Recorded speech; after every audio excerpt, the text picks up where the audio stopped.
जयपुर जिला प्रभारी मंत्री जोगाराम पटेल ने कहा कि 5 जून से शुरू होने वाला वंदे गंगा जल संरक्षण जन अभियान राजस्थान को जल संकट से उबारने का प्रयास है।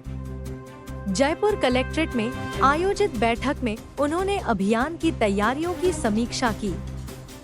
उन्होंने बताया कि जल स्रोतों की सफाई, पारंपरिक कुमोम बावड़ियों का पुनरुद्धार, पौधरोपण, श्रमदान और जन भागीदारी से यह अभियान चलाया जाएगा। जयपुर की जग्गा बावड़ी और गलता तीर्थ को भी पुनर्जीवित किया जाएगा।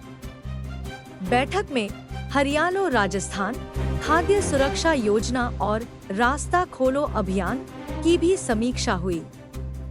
पटेल ने बताया कि जयपुर में अब तक 1.97 लाख अपात्रों के नाम हटाए गए और 2.10 लाख नए नाम जोड़े गए हैं।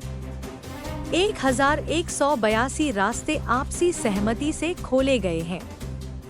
अंत में फ्लैगशिप योजना 2025 लेकिन पानी का 1.6% हमारे पास है। तो इस वंदे गंगा जल संरक्षण अभियान को ऐतिहासिक बनाने के लिए हमारे जो साधु संत है, स्वयंसेवी संस्थाएं हैं, उनको भी हम सहयोग लेंगे और उनके साथ साथ इस कोशिश करेंगे कि अभियान पूर्ण रूप से एकदम जन अभियान बने। और इस अभियान में हमारे जो विशेष कार्य होंगे, जिसमें जल स्रोतों की सफाई, परंपरागत हमारे जो जलाशय है, बावड़ी है, कुआं है, उनका पुनरुद्धार करना है, ठीक करना है, मरम्मत करना है।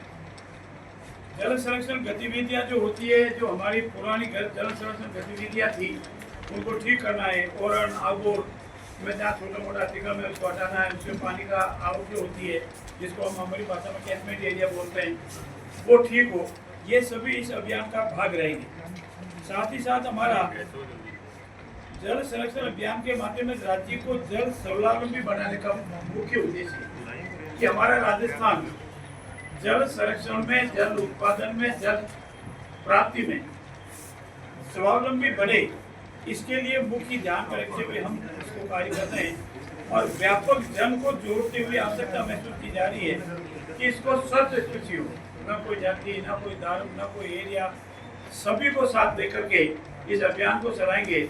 और इस अभियान की जब समाप्ति पर हम आंकलन भी करेंगे कि हमारे इस अभियान में जन सहयोग कितना मिला, जन भावना कितनी जुड़ी हुई है, जन भावना अवेयरनेस कितनी आई है और लोगों में अभियान का रुझान कितना मिला है।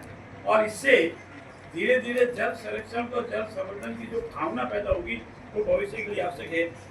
साथ ही साथ ग्रामीण विकास जो हमारा है, वो इस कार्य को पंचायत राज जो हमारा विभाग है, जल संसाधन विभाग है, उन सब के माध्यम से करीब हम 56 से 57 करोड़ की लागत के 1000 से अधिक ऐसे कार्य कराएंगे जिनका लोकार्पण भी होगा और जिनका शिलान्यास भी होगा।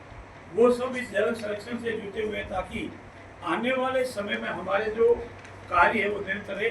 और मैं आपको जानकारी के लिए बताना चाहता हूँ कि जयपुर में हमारा जैसे गलता जी तीर्थ है, जग्गा की बावड़ी है, खानिया की बावड़ी है, ऐसे महत्वपूर्ण स्थान जो है, जो जल संरक्षण के लिए बहुत महत्वपूर्ण पौराणिक समय से आ रहे हैं, उनका पुनर्जीवन करेंगे, उनको ठीक करेंगे ताकि ये एक जन भावना, धार्मिक भावना से भी जुड़े हुए जल संरक्षण, उनका भी पुनर्जीवन करेंगे।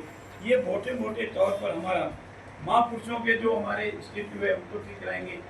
उन संबंध में महापुरुषों ने जो उपदेश दिया उनको जन जन तक पहुँचाएंगे। जल संरक्षण के संबंध में राजस्थान समृद्ध और विकसित बने, हमारे महापुरुषों का क्या योगदान रहा है उसको समझ में ठीक करेंगे, उनको भी साथ लेंगे। प्रिंसिपल का एक्सप्रेशन आया, आपने जो देखा उसमें एक्सप्रेशन पर आया कि हम शीघ्र ही वितरण कर रहे हैं क्योंकि कंपनी ने पूरी की पूरी इसको की वेतन अभी सप्लाई नहीं की है और जो इस सप्लाई हो जाएगी उसका वेतन हो जाएगा।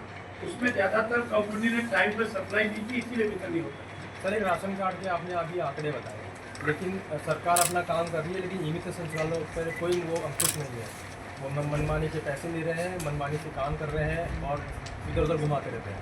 हमने पूरे राजस्थान में ये अभियान चला करके बोर्ड लगाए हैं किस आम का कितना पैसा लगेगा, बार अभियान लगा हुआ है। फिर भी कोई शिकायत आती है उसके खिलाफ कार्रवाई होती है आपके भी नॉलेज में कोई आवे तो प्लीज उसको सब कार्रवाई करेंगे ताकि भविष्य में ऐसा कोई गलत काम नहीं कर सके। मैं सही सब जगह जा नहीं सर, अपन गए थे मित्र वाले के पास तो वो बोले कि जिसका पेंशन मिलती है उसी का ही राशन कार्ड बनेगा, अदर्स ये नहीं बनेगा। पेंशन मिलती है जो 60 का हो जाएगा। पेंशन जिसको मिलती है वो पेंशन नहीं मान सकती, ऐसा कहा तो गलत है। बहुत